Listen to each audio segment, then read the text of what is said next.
ஆடும் ஒரு சுந்தரத்தை அந்தி பகல் சிந்தனை செய் நெஞ்சமே, அந்தி பகல் சிந்தனை செய் நெஞ்சமே.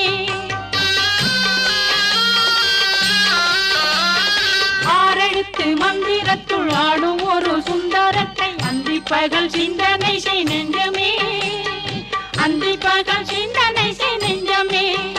அந்த ஆறெழுத்து மந்திரத்தை யாரெடுத்து ஓதிடினும் ஆறுமுகம் வந்து நிற்கும் முன்னமே, ஆறுமுகம் வந்து நிற்கும் முன்னமே. அந்த ஆறெழுத்து மந்திரத்தை யாரெடுத்து ஓதிடினும் ஆறுமுகம் வந்து நிற்கும் முன்னமே, ஆறுமுகம் வந்து நிற்கும் முன்னமே. தொட்டதில் நீரெடுத்து தொட்டகையில் வேலெடுத்து தோகை மயில் மீதமர்ந்த சுந்தரம், அந்த கட்டழகு கொண்டதொரு